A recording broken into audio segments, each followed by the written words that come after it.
Hello everyone, welcome to officer Bitiya. We discussing daily current affairs and analysis. तो शुरू करते हैं आज की डिस्कशन के साथ। देखते हैं कौन सा आर्टिकल इंपॉर्टेंट है from UPSC point of view. The first article is about Bucha civil killings.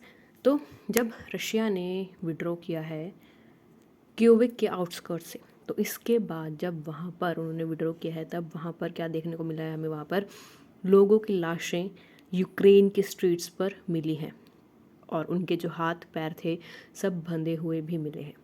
और ये इतनी ज़्यादा दिल दहलाने वाली इमेजेस थी जिसने पूरे वर्ल्ड के टेंशन को यहाँ पर बुलाया है और सभी ने इस एक्ट को कंडेम किया है। एंड इसके बाद रशिया के ऊपर सैंक्शंस लगाए गए हैं एंड काफ़ी ज़्यादा इन्वेस्टिगेशन का भी यहाँ पर प्रोसीडिंग चलाया गया है। तो इतना सीरियस यहाँ पर केस हुआ है कि कैसे रशिया ने यूक्रेन के लोगों को बांध के रखा हुआ था और उनको टॉर्चर कर रहा था। तो इस मैसेकर के बारे में देखते हैं। 1 अप्रैल 2022 को ये वीडियोस फोटोग्राफ सामने आई है जब रशिया ने विड्रॉ किया है और जो मेयर है सिटी का उसने कहा है कि 300 लोग ऐसे थे जिनको पाया गया है रशिया के विड्रॉल के बाद। जो गवर्नमेंट है यूक्रेन की, उन्होंने भी इंटरनेशनल क्रिमिनल कोर्ट में बोला है जाकर कि इन्वेस्टिगेट किया है कि कैसे ये जो बुचा है वहाँ पर कैसे हैपनिंग्स हुई है एंड रशिया को रशियन वॉर क्राइम भी डिक्लेयर कर दिया है। और जो बॉडीज़ हैं यहाँ पर जो डिस्कवर की हुई हैं वो उनको बर्न भी किया गया है एंड काफ़ी लोगों के हाथ पैर बंधे हुए थे जिनमें हाथ में कई में बुलेट्स भी लगे हुए थे उनकी पूरी बॉडी पे। यूक्रेन ने बोला है कि रशिया के ट्रूप्स को गिल्टी मांगना चाहिए कि कैसे उन्होंने मर्डर, रेप्स और लूटिंग का काम किया है। टेस्टमनी देखते हैं कि जो बुचा एरिया के रेजिडेंट्स हैं उन्होंने क्या बोला है। जो रेजिडेंट्स सिटी के, उन्होंने बोला है कि जो किलिंग्स हुई हैं सिटीजन्स की वो रशिया के लोगों ने ही की है, रशिया के ट्रूप्स ने की है।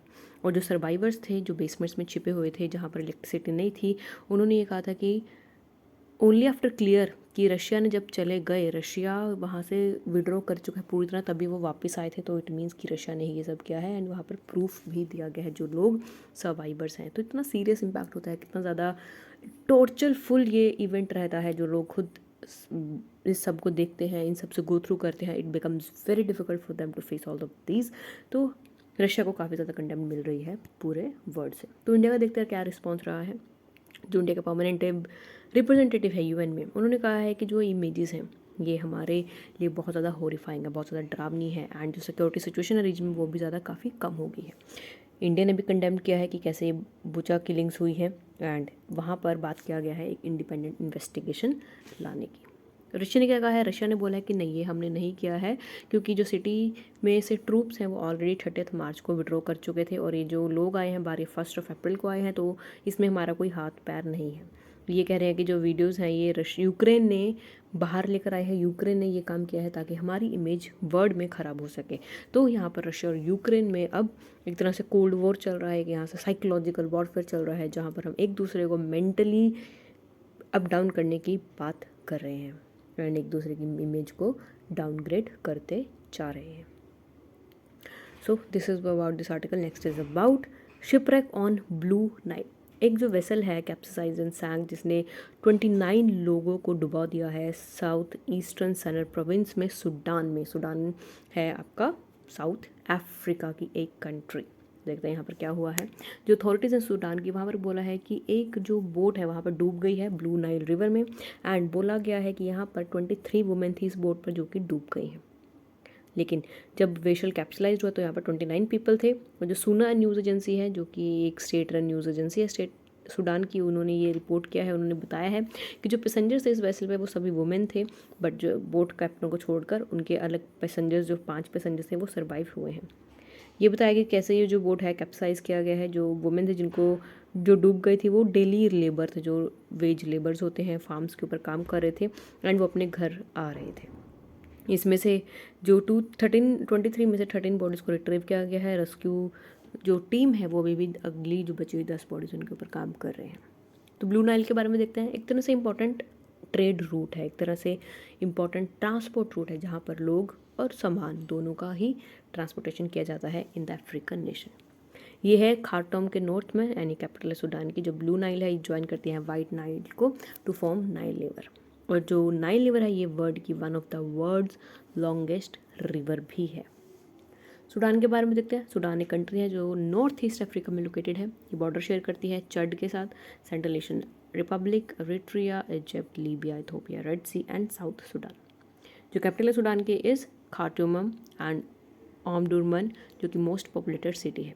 ओस्मान हुसैन है वो करंट प्राइम मिनिस्टर हैं इस पर्टिकुलर कंट्री के। तो एक तरह से कितना ज़्यादा सीरियस इंसिडेंट्स होते जा रहे हैं हमारी कंट्री में। कोई शिप डूब रही है, कोई अटैक कर रहा है, कोई वॉर जोन्स हैं, कोई आईएसआई है, कोई टेररिस्ट हैं, कोई पीछे से अटैक कर रहा है। तो इट्स ऑलवेज वन थिंग और the other that is going into the world. So but we have to always try to sort things out rather than to make it in complicating. Now next is about Sweden production of green steel. तो यहाँ पर अब pressure बनाया जा रहा है कि कैसे जो स्वीडन है वहाँ पर ग्रीन स्टील का प्रोडक्शन हो रहा है। प्रेशर किया जा रहा है स्टील मेकिंग इंडस्ट्री को, ताकि उनका जो कंट्रीब्यूशन है इन्वायरमेंटल इम्पैक्ट असेसमेंट में वो ख़त्म ना हो। इसलिए जो पेरिस क्लाइमेट अकॉर्ड है कि उनका जो टारगेट है कि हमें ग्लोबल वार्मिंग को 1.5 डिग्री सेल्सियस तक रखना है, वो हमें ध्यान में रखना है। और इसलिए स्टील जो प्रोड्यूसिंग कंपनीज है उनको बोला जा रहा है कि आप कार्बन एमिशन कम करिए ताकि जो कंट्री है वो सस्टेनेबल हो सके। लोकेशन देखते हैं स्वीडन की। So this is Sweden, it is a one of Scandinavian country. Scandinavian countries are Norway, Sweden and Finland. तो यू कैन सी जो स्वीडन है it shares boundary with Norway, Finland and Denmark. This is your Denmark in the south. And इधर Baltic sea है, you have North Sea here and you have Norwegian Sea here। अब देखते हैं कि जो world steel association data है 2020, उन्होंने बोला है कि जो हर एक मैट्रिक्स होती है स्टील की वो इतना ज़्यादा अमाउंट प्रोड्यूस करती है, double the amount of carbon dioxide produce करते हैं जो हमारे अर्थ प्लैनेट में जा रहा है। 2022 में डायरेक्ट एमिशंस फ्रॉम स्टील अगर बात करें डाटा की तो 2.6 बिलियन टन्स थे ग्लोबल कार्बन डाइऑक्साइड एमिशंस के। एमिशंस की बात करते हैं from steel production in Sweden. जो स्वीडन की स्टील जॉइंट SSAB अकाउंट्स है वो 10% कंट्री के एमिशन को कंट्रीब्यूट करते हैं। बट यहाँ पर काफ़ी ज़्यादा फर्नेसेस हैं जो कंट्री के ऑपरेशंस को काम करने में हेल्प करते हैं। हाइब्रिड के बारे में देखते हैं। Hydrogen breakthrough iron making technology एक तरह से जॉइंट वेंचर है, कंपनी है जिसको 2016 में लॉन्च किया गया था बिटवीन LKAB एंड एक तरह से माइनिंग कंपनी है SSAB and Vattenfall, Swedish state owned power firm है। एक जॉइंट वेंचर है जिसका मेन एम यही है कि हमें ग्रीन एनर्जी को इम्प्लीमेंट करता है स्टील इंडस्ट्री में, ताकि हमारा जो मैन्युफैक्चरिंग प्रोसेस है स्टील का वो ग्रीन हो सके। यहाँ पर हमारा मेन एम यही है कि जो कार्बन डाइऑक्साइड प्रोड्यूस हो रही है वो कम हो जाए, ताकि हमारा जो ग्लोबल इम्पैक्ट असेसमेंट चल रहा है, जो हमारा क्लाइमेट चेंज चल रहा है, उसके ऊपर इम्पैक्ट कम से कम यहाँ पर हो सके। HYB प्लांट के बारे में देखते हैं। ये प्लांट है जहाँ पर ग्रीन स्टील को प्रोड्यूस किया जाता है एंड ये लुलिया में लोकेटेड है एंड अभी तक सिर्फ कपल ऑफ 100 ऑफ टन ही स्टील प्रोड्यूस किया गया है। बाय 2026 प्लान किया जा रहा है कि हमें कमर्शियल डिलीवरीज के लिए भी ग्रीन स्टील का प्रोडक्शन शुरू हो जाएगा। हाइब्रिड प्रोसेस के बारे में देखते हैं। एक तरह से इनका मेन एम यही है कि जो कोकिंग कोल है जो हम यूज़ करते हैं और बेस्ड स्टील मेकिंग में, उसको हमें रीन्यूएबल इलेक्ट्रिसिटी एंड हाइड्रोजन में कन्वर्ट करना है। इसमें क्या होता है, जो आयरन और पैलेट्स होते हैं वो ब्राउन टिंज्ड होते हैं एंड वो हाइड्रोजन गैस के साथ रिएक्ट करती हैं। उसको बाद में स्पंज आयरन में रिड्यूस किया जाता है जो कि बॉल शेप में होते हैं। इसको ये नेम दिया गया है क्योंकि इसके जो पोर्स हैं वो बाद में रह जाते हैं जब ऑक्सीजन इनसे रिमूव किया जाता है। इसके बाद एक तरह से इलेक्ट्रिक फर्नेंस में इनको फिर बाद में पिघलाया भी जाता है, it is then melted there. जो रिन्यूएबल एनर्जी है जो यूज़ किया जा रहा है ताकि हाइड्रोजन को प्रोड्यूस किया जाए, जो होल प्रोसेस है यहाँ पर ज़ीरो कार्बन डाइऑक्साइड एमिशन होता है। कार्बन डाइऑक्साइड का जो प्रोडक्शन है वो कम हो जाएगा, इसलिए जो हमारा स्टील हम बना रहे हैं फ्रॉम आयरन और वो भी काफ़ी ज़्यादा ग्रीन हो जाएगा। तो एक तरह से ग्रीन प्रोसेस की हम यहाँ पर बात कर रहे हैं, जिससे हमारा coal making process, steel making process from iron ore will be much more easier and environment friendly. Now, next is about Prakriti Environment Awareness Mascot। 5 April 2022 को एक मैस्कोट है जिसका नाम है प्रकृति। इसको लॉन्च किया गया है by Bhupendra Yadav, union environment minister. इस मैस्कोट को लॉन्च किया गया है जहाँ पर मेन एम था कि आपको अवेयरनेस लेकर आनी है लोगों के बीच में अबाउट स्मॉल चेंजेस जो कंट्रीब्यूट करते हैं कि हमारा जो इन्वायरमेंट है वो और बेटर कैसे बन सकता है, ताकि हमारी जो नेशन की फ्यूचर जनरेशन है उनके लिए सस्टेनेबल हो सके। हमारा मेन एम यही है कि हमारा जो इन्वायरमेंट है वो कैसे सस्टेनेबल हो सकेगा और कैसे हमें अपना जो जनरेशन है फ्यूचर की उनके लिए इन्वायरमेंटल रहने लायक बनाकर रखना है, जो कि अभी नहीं रहने लायक लग रहा है। जो लॉन्च है मास्केट प्रकृति की एक तरह से हमारा फर्दर स्टेप है towards elimination of single use plastic. UPSC ने डायरेक्ट क्वेश्चन पूछना है कि Prakriti was recently in news, it is related to dash. तो आपको ध्यान रखना इट इज़ रिलेटेड टू, एक तरह से हमारा स्टेप है towards elimination of single use plastic. इसके साथ जब ये लॉन्च होगा, काफ़ी अदर ग्रीन इनिशिएटिव्स को भी लॉन्च किया गया है। जो गवर्नमेंट है उनके प्लान्स है कि वो सिंगल यूज़ प्लास्टिक को हटा दे बाय 2022। हमारी जो कंट्री है जहाँ पर 3.5 million tons plastic waste generated हो रहा है एनुअली, यहाँ पर एयर पोल्यूशन कोज होता है जिसका काफ़ी ज़्यादा एडवर्स इम्पैक्ट्स है कंट्री के इको सिस्टम में। दूसरे इनिशिएटिव्स देखते हैं जो कि लॉन्च किए गए हैं। These are national dashboard on elimination of single use plastic and plastic waste management. ये जो डैशबोर्ड है ये इसीलिए लॉन्च किया गया है ताकि जितने भी स्टेक होल्डर्स हैं सेंट्रल मिनिस्ट्रीज़ के, स्टेट यूटीज़ के, वो प्रोग्रेस करें कि कैसे हमें सिंगल यूज़ प्लास्टिक का यूज़ ख़त्म करना है।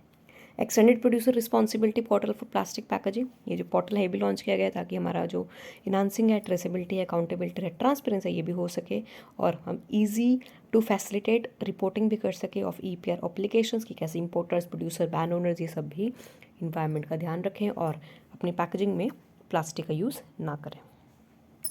मोबाइल ऐप भी बनाई गई है सिंगल यूज़ प्लास्टिक ग्रीवेंस रिड्यूसल, ताकि जो सिटीजन्स है उनको पावरमेंट दिया गया है कि वो चेक कर सकें कि कैसे सेल, मैन्युफैक्चरिंग, यूसेज हो रहा है सिंगल यूज़ प्लास्टिक का अपने एरिया में, और अगर कोई यूज़ कर रहा है तो वो उसको एड्रेस भी यहाँ पर, उनको वहाँ पर कंप्लेंट भी कर सकते हो।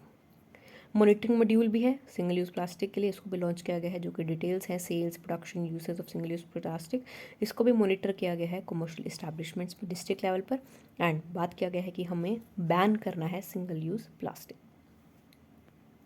Industrial production of graphene from waste plastic, ये भी लॉन्च किया गया ताकि जो जितनी भी इंडस्ट्रीज हैं वो सामने आए और प्लास्टिक वेस्ट को एड्रेस करने में हेल्प करें।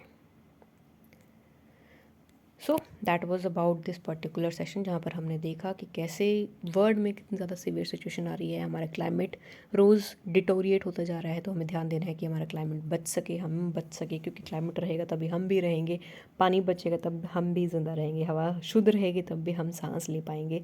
तो इसलिए हमें ज़रूरत है अपने इन्वायरमेंट को ग्रीन और क्लीन बनाने की। इसलिए आप अपने एफर्ट्स करते रहिए, चाहे छोटे ही करिए, बट एक एफर्ट कहीं ना कुछ माइलस्टोन तो अचीव करेगा ही और दूसरों को भी मोटिवेट करेगा कि वो भी ऐसा करें। So that was all about today's session, I hope you like it.